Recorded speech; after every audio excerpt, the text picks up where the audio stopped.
One आज आपण 10th science 1चा जो रिफ्रॅक्शन ऑफ लाईट चॅप्टर आहे तो घेतोय. सगळ्यात पहिले आपण बघू रिफ्लेक्शन आणि रिफ्रॅक्शन यांच्यामध्ये फरक काय आहे. रिफ्लेक्शन म्हणजे काय होतं, जेव्हा लाईट रेज एका कुठल्याही सरफेसवर पडतात, प्लेन सरफेसवर, तेव्हा ते ज्या अँगलने येतात त्याच अँगलने ऑपोजिट डिरेक्शनला रिफ्लेक्ट होतात. याला आपण रिफ्लेक्शन म्हणतो. रिफ्लेक्शनची सगळ्यात मोठी प्रॉपर्टी ही असते की जो इन्सिडंट अँगल असतो, म्हणजे ज्या अँगलने ते लाईट रेज पडले त्या ऑब्जेक्टवर, तो आणि रिफ्लेक्शन अँगल किंवा रिफ्लेक्टेड अँगल हा जो असतो, म्हणजे ज्या अँगलने ते लाईट रेज रिफ्लेक्ट झाले त्या अँगलच्या व्हॅल्यूज दोन्ही सेम असतात. म्हणजे इथे I is equal to R. या व्हॅल्यूज कधीच चेंज होत नाहीत. रिफ्लेक्शनमध्ये incident angle will always be equal to reflection angle. Refraction म्हणजे काय होतं, रिफ्रॅक्शन म्हणजे जेव्हा लाईट रेज एखाद्या ट्रान्सपरंट मीडियममधून पास होताना, रेअरर टू डेन्सर मीडियममध्ये जाताना किंवा डेन्सर टू रेअरर मीडियममध्ये जाताना त्यांची डायरेक्शन थोडी चेंज होते, थोडं त्यांच्यामध्ये डेव्हिएशन येतं, थोडा अँगल चेंज होतो, त्याला आपण रिफ्रॅक्शन म्हणतो. मग आता रिफ्रॅक्शनच्या काय काय प्रॉपर्टीज आहेत त्या आपण बघू. आता ही जी डायग्राम आहे, इथे सपोज हा एक ग्लास स्लॅब आहे. हा जो रेक्टँगल आहे तो एक ग्लास स्लॅब आहे, ती एक काच आहे, काचेचा तुकडा आहे. इथून जर लाईट रेज आले आणि याच्यावर जर ते इन्सिडेंट झाले, तर इन्सिडेंट झाल्यानंतर काय होतं, आपण जर एक नॉर्मल इथे ड्रॉ केली. Normal is nothing but imaginary reference perpendicular line आपण एक ड्रॉ करतो. या नॉर्मलला ज्या इन्सिडेंट अँगलने ते रेज आले त्याच्यामध्ये थोडं डेव्हिएशन होतं. आणि आता इथे होतं मीडियम एअर, इथे आहे मीडियम ग्लास. तर एअरची डेन्सिटी ग्लासपेक्षा कमी आहे, म्हणून रेअरर टू डेन्सर मीडियम जाताना तो लाईट रे काय होतो, जरा डेव्हिएट होतो आणि it bends towards the normal. म्हणजे जो तो असा हा डॉटेड पाथ जो आपण बघतोय इकडचा, या पाथने तो जायला पाहिजे होता, त्याच्याऐवजी तो थोडा आतल्या बाजूला बेंड झाला. म्हणजे incident angle is greater than refraction angle. त्याच्यानंतर परत काय होतं, परत तो त्याच्यातून जेव्हा बाहेर पडणार आहे तेव्हा काय होईल, आता डेन्सर मीडियम थ्रू तो रेअरर मीडियममध्ये एंटर करणार आहे. Glass is denser medium, air is again rarer medium. मग तो परत जेव्हा डेन्स टू रेअर जाणार आहे तेव्हा तो नॉर्मलपासून थोडा आउटवर्ड्स बेंड होईल, थोडा अवे जाईल त्याच्यापासून, आणि मग तो रे बाहेर पडेल. पण जर आपण इथे एक बघितलं की या रेला आपण जर इथे एक्सटेंड केलं तर हे दोन्ही पॅरलल सापडतील. म्हणजे हा अँगल जो इन्सिडेंट अँगल होता तो आणि रिफ्रॅक्शन होऊन बाहेर निघालेला angle, this will be equal. आणि हा refraction angle when entering into the medium आणि refraction angle going out from the medium will be equal. याला आपण रिफ्रॅक्शन म्हणतो. रिफ्रॅक्शन हे प्रत्येक मीडियमच्या डेन्सिटीवर डिपेंड असतं. जर डेन्सिटी बदलली तर काय होतं की व्हेलॉसिटी बदलते, लाईट रेजची व्हेलॉसिटी चेंज होते जर डेन्सिटी कमी जास्त झाली तर. जर जास्त डेन्सिटी असेल तर लाईट रेजची व्हेलॉसिटी थोडी कमी होईल, जर कमी डेन्सिटी असेल तर लाईट रेजची व्हेलॉसिटी थोडी वाढेल. त्यामुळे रिफ्रॅक्टिव्ह इंडेक्स जो असतो तो प्रत्येक मीडियमसाठी चेंज होतो. आता आपण रिफ्रॅक्टिव्ह इंडेक्स कसा असतो ते बघू. Refractive index and absolute refractive index. Refractive index म्हणजे काय, आपण जे बघितलं की आय आणि आर म्हणजे इन्सिडेंट अँगल आणि रिफ्रॅक्शन अँगल यांचा साईन रेशो असतो रिफ्रॅक्टिव्ह इंडेक्स. आता इथे जर आपण बघितलं, साईन आय म्हणजे आपण घेणार जो अँगल होता इन्सिडेंटचा, साईन त्या अँगलची व्हॅल्यू अपॉन साईन रिफ्रॅक्शन अँगलची value is equal to N. This N is our refractive index. आता इथे काय होतं, इथे आपण बघितलं की 2n1 असं लिहिलेलं आहे. 2n1 म्हणजे काय, refractive index of second medium with respect to first medium. तर हा रेशो येतो V1 अपॉन V2. म्हणजे फर्स्टची जी व्हेलॉसिटी होती, फर्स्ट मीडियममध्ये जी लाईटची व्हेलॉसिटी होती ती व्हेलॉसिटी अपॉन सेकंडची व्हेलॉसिटी.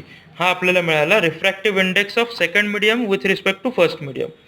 मग आता हा जर 2n1 असा आहे तर 1n2 म्हणजे काय येतो, refractive index of second medium with respect to first medium.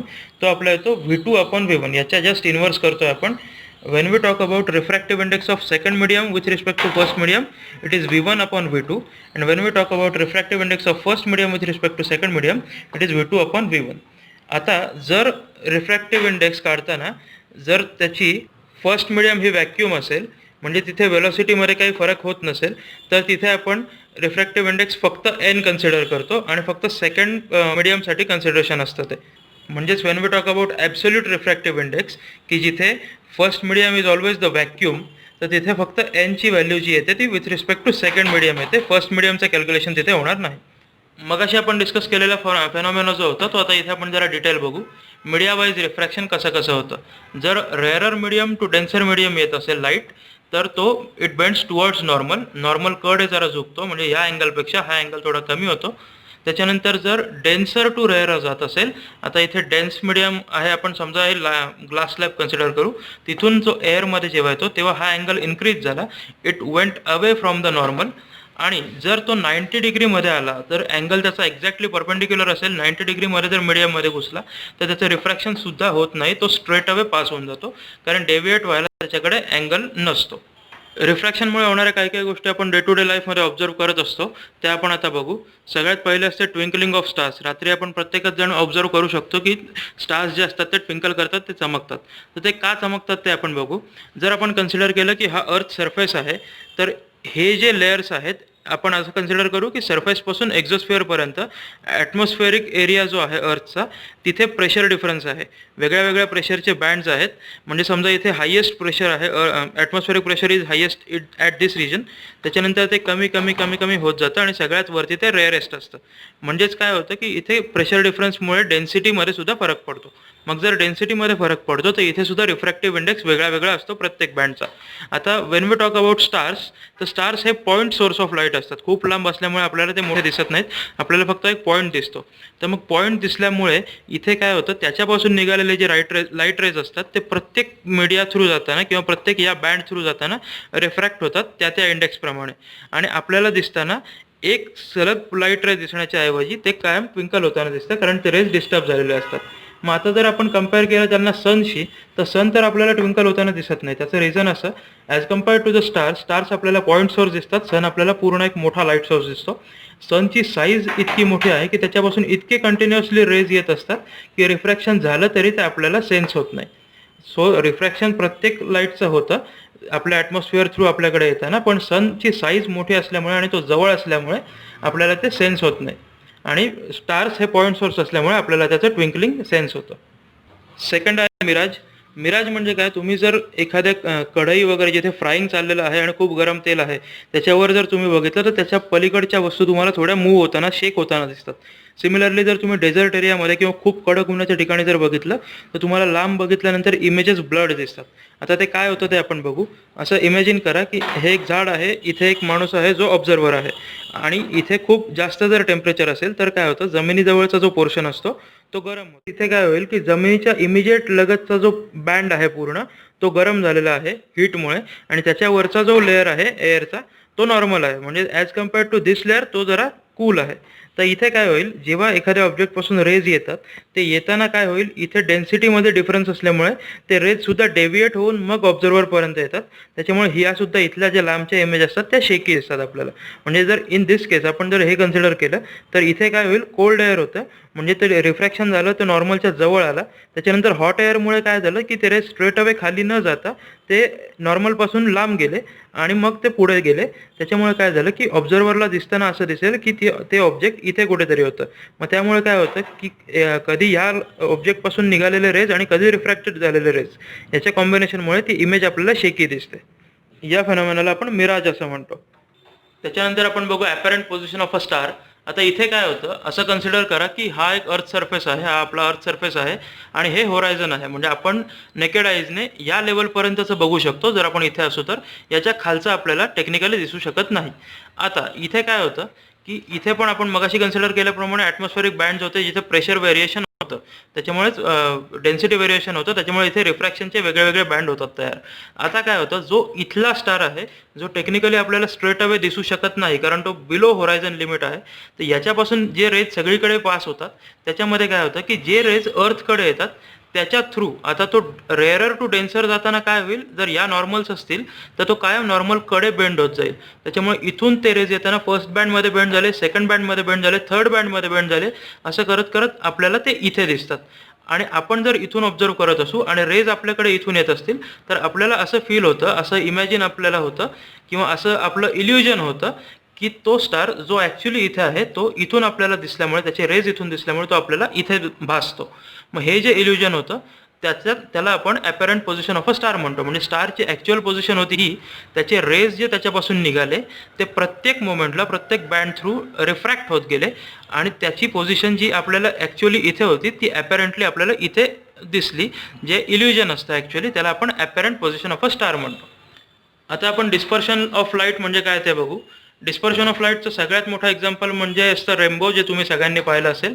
इथे एक प्रिझम आपण घेतलेला आहे. प्रिझम म्हणजे एक ग्लासपासून तयार केलेलं एक पिरॅमिड लाईक ट्रँग्युलर स्ट्रक्चर असतं तर त्याच्यामधनं काय होतं, जेव्हा लाईट रेज पास होतात ते रेज पूर्ण त्यांच्या वेगळ्या वेगळ्या कलरमध्ये डिस्पर्स होतात आणि आपल्याला 7 वेगळे कलर ज्याच्यापासून व्हाईट लाईट बनलेला आहे ते आपल्याला दिसू शकतात. तर आता हे कशामुळे होतं ते आपण बघू. इथे जेव्हा जवळ-जवळ 2 रिफ्रॅक्टिंग मीडिया असतात, तेव्हा काय होतं, इमिजिएट रिफ्रॅक्शन झाल्यामुळे एका व्हाईट लाईटपासून ते 7 लाईट वेगळे होतात आणि त्याच्या वेव्हलेंथनुसार ते बेंड आणि व्हिजिबल. हे जर आपण बघितलं तर रेड लाईटची वेव्हलेंथ जी आहे ती मॅक्सिमम आहे 700 नॅनोमीटर्स आणि व्हायोलेटची जी आहे ती स्मॉलेस्ट आहे, ती आहे 400 नॅनोमीटर्स. आता इथे काय होतं, रेडची वेव्हलेंथ सगळ्यात जास्त असल्यामुळे आपल्याला मेजरली रेड पोर्शन दिसतो. आपले जे ह्युमन आयची जी कॅपॅसिटी आहे ती आहे, मग human eye sensitive to the wavelength of 400 to 700 nanometres. मग आता आपल्याला हे तसं जर बघितलं तर this is the least R I can observe or notice in a small phenomena आणि this is the most R I can observe. मग त्याच्यामुळे आपल्याला मेजरली तिथे रेड आणि येलो शेड्स दिसतात आणि यांच्या मधल्या रेंजमध्ये बाकी सगळ्या कलर्सची वेव्हलेंथ असते. इथे आता आपण बघितलं की इथे प्रिझम थ्रू आपण त्यांचं डिस्पर्शन केलं, पण मग जेव्हा रेनबो दिसतो तेव्हा ॲक्च्युली काय होतं, तर रेनबोसाठी प्रिझम म्हणजे रेनबो जेव्हा आपल्याला दिसतो तेव्हा प्रिझमचं वर्क करतं छोटे छोटे रेनड्रॉप्स. काय होतं, जेव्हा तिथे रेनड्रॉपमध्ये ती लाईट रे एंटर करतात तेव्हा ते इंटरनली रिफ्लेक्ट होतात आणि त्यांच्यामधून इमिजिएट रिफ्रॅक्शन झाल्यामुळे लाईटचं डिस्पर्शन होतं आणि हे 7 वेगळे कलर शेड्स बाहेर निघतात. मग त्याच्यामुळे आपल्याला तो पूर्ण एक बँड त्या कलर शेड्सचा सेपरेटली तयार झालेला दिसतो, त्याला आपण रेनबो म्हणतो. आजचा लास्ट टॉपिक जो आहे आपला तो आहे टोटल इंटरनल रिफ्लेक्शन. आता इथे एक डायग्राम ड्रॉ केलेली आहे, ती जरा कॉम्प्लिकेटेड दिसते पण इट इज क्वाईट इझी. आता आपण जर इथे नीट ऑब्झर्व केलं तर हा एक लाईट सोर्स, हे वॉटर मीडियम आहे आणि हे एअर मीडियम आहे, म्हणजे this is denser and this is rarer, हे आपण कन्सिडरेशनसाठी घेतलेलं आहे. आता इथून जे स्ट्रेट अवे 90 डिग्रीमध्ये जे रेज बाहेर पडले, आपण बघितलं मग अशी की 90 डिग्रीमध्ये येणाऱ्या रेजला रिफ्रॅक्शन होत नाही. मग ते रेज काय झाले, इथे जेव्हा धडकतात ते तेव्हा मीडियम चेंज होताना सगळेच रेज कम्प्लिटली रिफ्रॅक्ट होत नाहीत, तर काही रिफ्लेक्टसुद्धा होतात इंटरनली. मग आता इथून जे रेज आले त्याच्यातले काही परत आत गेले आणि काही रेज बाहेर गेले, पण रिफ्रॅक्ट नाही झाले कारण ते 90 डिग्रीमध्ये होते.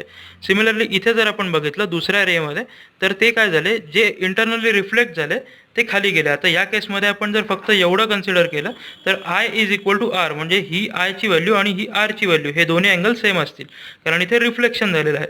पण याच्यातून बाहेर जाताना मात्र मीडियम चेंज झालं आणि हा अँगल वाढला कारण तो अवे फ्रॉम नॉर्मल गेला, कारण तो डेन्सर टू रेअर मीडियम जात होता.